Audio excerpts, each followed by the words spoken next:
ఏపీకి సంబంధించి మహిళా ఎమ్మెల్యే సంచలన వ్యాఖ్యలు చేశారు.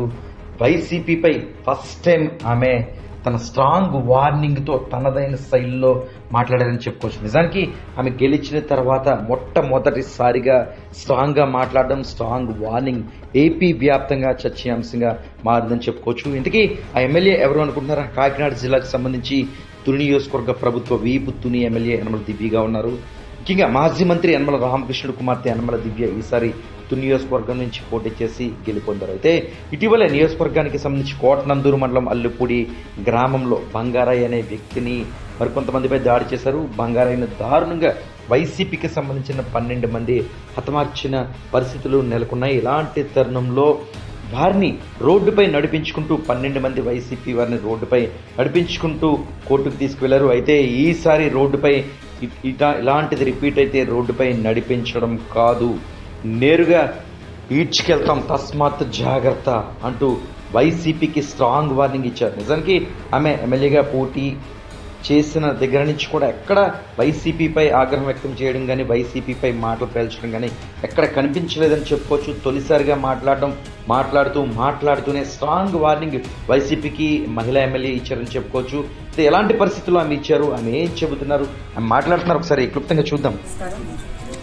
ఇవాళ కోటనందూరు మండలం అలిపుడి గ్రామంలో బంగారయ్య అనే టీడీపీ కార్యకర్త దారుణంగా ఈ వైసీపీ వాళ్ళు హత్య చేసి చంపారని నిజంగా వాళ్ళ కుటుంబానికి నా ప్రగాఢ సానుభూతి. బంగారయ్య అనే అతను చాలా ఫీల్డ్ అసిస్టెంట్, చాలా మంచి కార్యకర్త. మాకు కూడా ఎప్పుడు ఎంతో నమ్మకంగా ఉండేవాడు. ఇవాళ తుని నియోజకవర్గంలో ఇలాంటి సంఘటన జరగడం అనేది చాలా బాధాకరం. వైసీపీ వాళ్ళకి నేను ఒకటే చెప్తున్నా, ఉల్లుతో తీసే విద్య మాకు తెలుసు, కానీ మేము చట్టరీత్యా పోతున్నాము. పోలీసు కూడా ఎక్కడికక్కడ యాక్టివ్గా ఉన్నారు.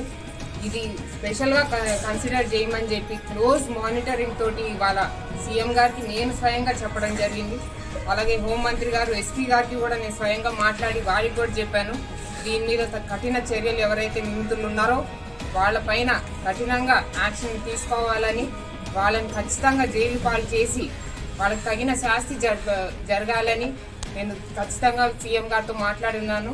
దానికి అనుగుణంగానే మన కోర్టుకు కూడా నడిపించడం జరిగింది. ఈసారి కనుక ఇదే రిపీట్ అవుతే కోర్టుకి ఈడ్చుకు తీసుకెళ్తారు, గుర్తుపెట్టుకోండి వైసీపీ వాళ్ళంతా కూడా. ఇవాళ అసలు ఇలాగ ఈ పరిస్థితిలో నేను మాట్లాడతాను నేను అసలు అనుకోలేదు. కానీ దురదృష్టవశాత్తు ఇవాళ ఈ కండోలెన్స్ నేను మాట్లాడాల్సి వస్తుంది. ఏమైనా మా కార్యకర్తలకు ఏమైనా ఎక్కడైనా ఏదన్నా ఇబ్బంది వస్తే నేను ముద్దుంటాను. మహిళా శక్తి, మహిళా లోకము ఇవాళ తుని నియోజకవర్గంలో మహిళా రాజ్యం ఉంది, నేను ఏదైనా చేస్తే సరిపోతుంది అనుకుంటున్నారేమో. మహిళలు మొన్న 24 సంవత్సరంలో మహిళా శక్తి చూసి ఇవాళ మిమ్మల్ని ఇంట్లో కూర్చోబెట్టారు, రేపు పొద్దున్న జైలు పాలు చేస్తారు. మీరందరూ కూడా తస్మాత్ జాగ్రత్త. మా కార్యకర్తలందరికీ కూడా నేను అండగా ఉంటానని మీ ద్వారా నేను మాటిస్తున్నాను. జై హింద్, జై తెలుగుదేశం.